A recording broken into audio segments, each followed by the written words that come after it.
ருத்ரன் தொடர்கிறது.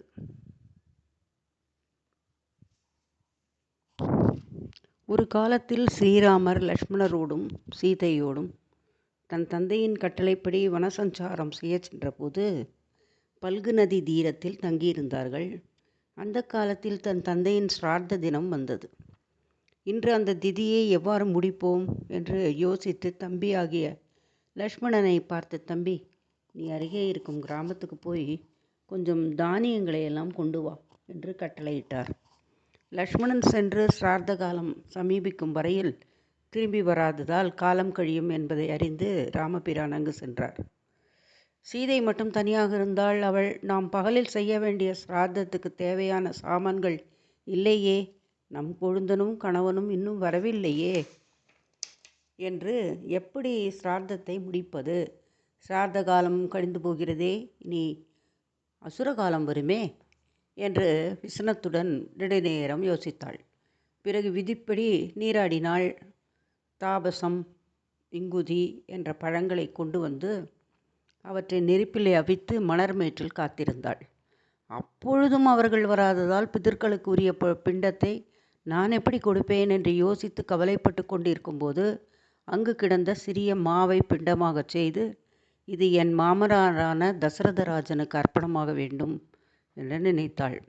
அப்போது பிதர்கள் வந்து, நாங்கள் நீ செய்த சிராத்தத்தில் திருப்தியடைந்தோம் சீதா.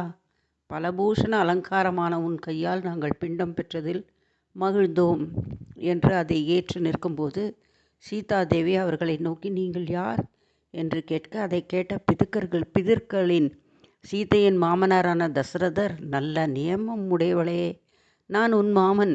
நீ கொடுத்த பிண்டம் எங்களை திருப்தி செய்தது, அது சபலமாயிற்று என்றார். சீதை அவர்களை நோக்கி, நீங்கள் நான் கொடுப்பதை உங்கள் கையால் ஏற்றுக்கொண்டீர்கள். இதை என் கணவர் கேட்டால் நம்ப மாட்டாரே என்றாள். அதற்கு தசரதர் சீதையை நோக்கி, அவ்வாறாயின் தக்க சாட்சிகளை வைத்துக்கொள் என்றார். அச்சமயத்தில் அங்கிருந்த பல்கு நதி, பசு, அக்னி, தாழை என்ற நான்கையும் சீதை பார்த்து, நீங்கள் நால்வரும் இதற்கு சாட்சியாக இருந்து என் கணவருக்கு இந்த நிகழ்ச்சியை சொல்ல வேண்டும் என்றாள். பித்திர்களும் சென்று விட்டார்கள். பிறகு ஸ்ரீராமன் வந்தவர் சீதையை பார்த்து, சீதை, விரைவில் உன் காரியங்களை செய், உன் மாமன் வருவார் என்றார். அதை கேட்டு ஜானகி ஆச்சரியப்பட்டு நடந்தவை எல்லாவற்றையும் சொன்னாள். அவள் தாமதிப்பதைக் கண்ட ஸ்ரீராமர், நீ ஏன் இப்படி சும்மா இருக்கிறாய் என்று கேட்டார். சீதை நடந்தவற்றையெல்லாம் ஒன்று விடாமல் சொன்னாள். அதை கேட்டதும் ஸ்ரீராமர் தன் தம்பி லக்ஷ்மணனை நோக்கி, தம்பி, நீ சீதை சொன்னதை கேட்டாயா என்றார்.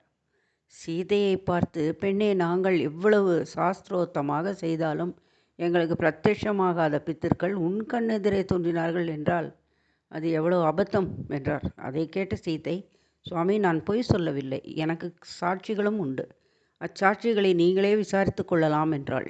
ஸ்ரீராமர், சாட்சிகளில் இருந்தால் நீ சொல்வது நம்பத்தக்கதே என்றார். உடனே சீதை அந்த 4 சாட்சிகளையும் காட்டி, இவர்களே சாட்சிகள் என்றாள். சாட்சிகள் ராமர் முன்பு உண்மையை சொல்ல பயந்து, நாங்கள் அதை அறியோம் என்றன. ராமரும் லக்ஷ்மணரும் ஒருவரை ஒருவர் பார்த்து கொண்டு, நாம் வழக்கப்படி சிரார்த்தம் செய்ய வேண்டுவதே, ஆகையால் விரைவில் சமையல் செய் என்று சீதைக்கு கட்டளையிட்டார். சீதையும் துக்கித்து சமையல் செய்து கொண்டிருந்தாள். அப்போது ராமர் சங்கல்பம் செய்து சிரார்த்தத்திற்கான பிராமணர்களை ஆவாகனம் செய்தார். அப்போது சூரியனின் அருகிலிருந்து ஒரு வானொலி, புத்திரனே, ஏன் ஆவாகனம் செய்கிறாய்? நாங்கள் ஜானகி செய்த சிரார்த்தத்திலேயே திருப்தி அடைந்து விட்டோமே என்று கூறியது. ஸ்ரீராமரோ, நான் ஜானகி சொன்னதை உண்மை என்று ஏற்றுக்கொள்வதற்கில்லை என்றார். அப்போது பிதர்களின் வான்குரல், செய்த சிரார்த்தத்தை மீண்டும் செய்யக்கூடாது என்று கூற, ராமர் அதை நம்பாது யோசித்திருக்கும் போது சூரிய பகவான் ஸ்ரீராமன் முன்பு பிரத்யட்சமாகி, நீ ஏன் மீண்டும் சிரார்த்தம் செய்கிறாய் என்றார். உடனே ராமலட்சுமணர்களின் சீதையை பார்த்து, நன்றாக இருக்கிறது சீதா, நீயே புண்ணியசாலி என்று புகழ்ந்தார்கள். பிறகு அவர்கள் அவள் செய்த பாகத்தை புசித்தார்கள். ஸ்ரீராமர் தம்பியை பார்த்து, லக்ஷ்மணா, இவர்கள் சாட்சியாக கோரப்பட்டும் ஒன்றும் சொல்லாமல் இருந்தார்கள், துன்மார்க்கர்கள் என்று சொல்லி கொண்டிருந்தார். அப்போது சீதை அந்த காட்சிகளை பார்த்து கோபத்துடன், நீங்கள் உண்மையை என் கணவருக்கு சொல்லாததால் பல்கு நதியே, நீ அந்தர்வாகினியாக இருக்க வேண்டும். தாழம்பூவே, நீ என்னால் பூஜிக்கப்படும் பரமேஸ்வரனுக்கு பூஜாயோக்கியமின்றி போவதே உனக்கு தகும். பசுவே, உனக்கு வாய் யோக்கியமற்று போவதால்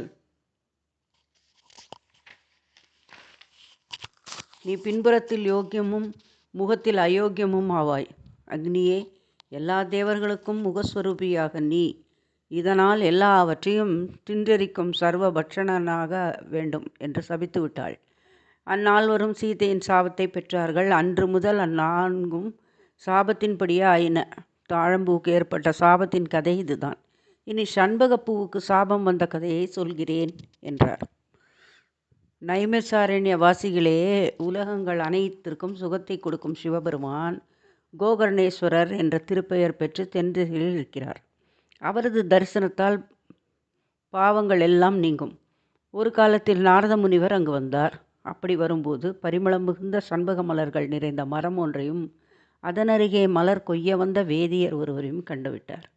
அந்த வேதியர் நாரதரையும் அவர் கையில் ஏந்தியிருந்த மகதி என்ற வீணையையும் பார்த்தார். அதன் நாதத்தை கேட்டு சிறிது நேரம் அங்கிருந்து தான் செய்து வந்த வேலையை செய்யாமலே இருந்தார்.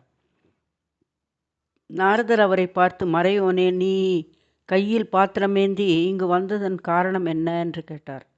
அதற்கு வேதியர் உண்மையை சொல்லாமல், நான் பிச்சை எடுக்கப் போகிறேன் என்றார். பிறகு நாரத முனிவர் அங்கிருந்து ஈஸ்வரன் சந்நிதியின் உள்ளே சென்று இறைவரை தரிசித்து மீண்டும் வெளியே வரும்போது அந்த வேதியரையும் கண்டார். அந்த பிராமணரோ நாரதர் அறியாதவாறு கொய்த மலரை பூஜித்து தன் கையில் இருந்த பாத்திரத்தை மறைத்து கொண்டு வெளியே வந்தார். இருவரும் சந்தித்தார்கள். நாரதர் வேதியரை நோக்கி, நீங்கள் எங்கே இருந்து வருகிறீர் என்று கேட்க, அதற்கு அவர், நான் எங்கும் பிச்சை கிடைக்காததால் போகின்றேன் என்று பொய் சொல்லிவிட்டார். நாரதர் தமது ஞான திருஷ்டியால் நடந்ததை அறிந்து சண்பக மரத்தின் அருகே சென்று, மரமே, அந்த வேதியர் எங்கே போனார்?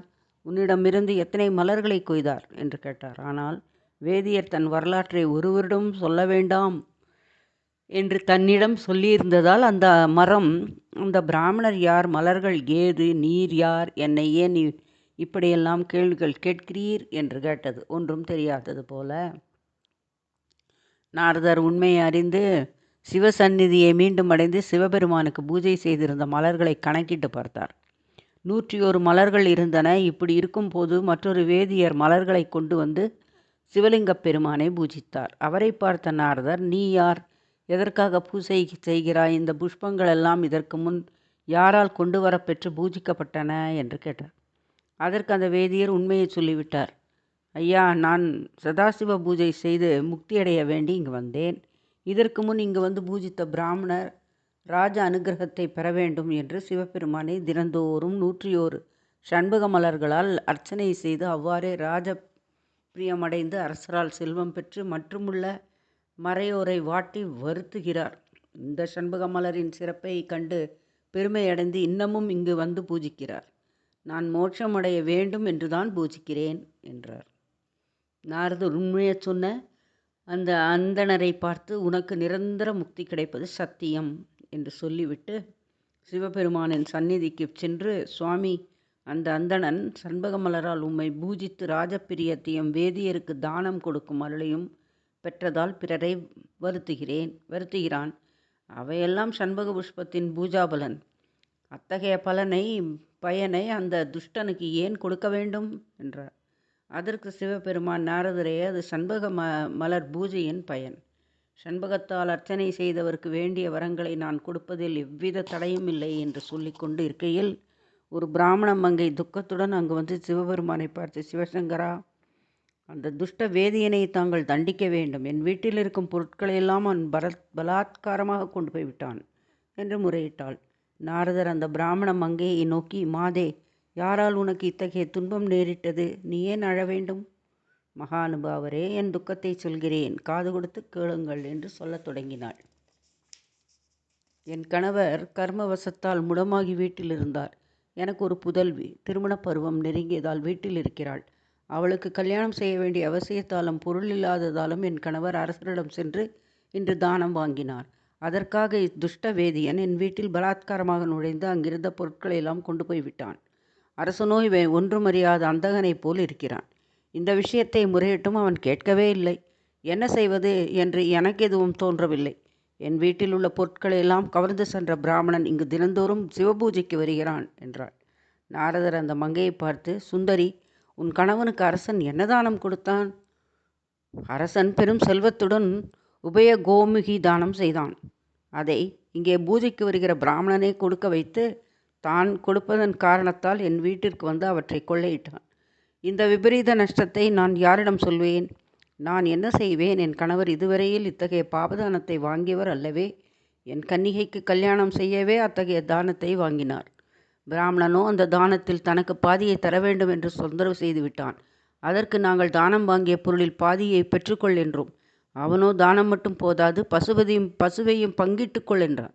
பசுவை விலை மதித்தலும் பாதியாக பங்கிடுதலும் தோஷமாதலால் அந்த பாவத்தை ஒழிக்க வழியில்லை என்று நாங்கள் சொன்னோம் என்றாள். இத்தகைய துஷ்ட பிராமணன் கையால் தாங்கள் எவ்வாறு பூஜிக்கப்படுகிறீர்? இவனை விட துஷ்டன் ஒருவரும் இல்லையே. முதலில் அரசனிடம் தானம் வாங்கவே கூடாது. அத்தகைய தானத்தை வாங்கியவனிடத்திலேயே பசுவை பங்கிட்டு பொருள் வாங்குவோனின் பாபத்துக்கு ஒரு அளவும் உண்டோ என்றார். தொடரும். நன்றி, வணக்கம்.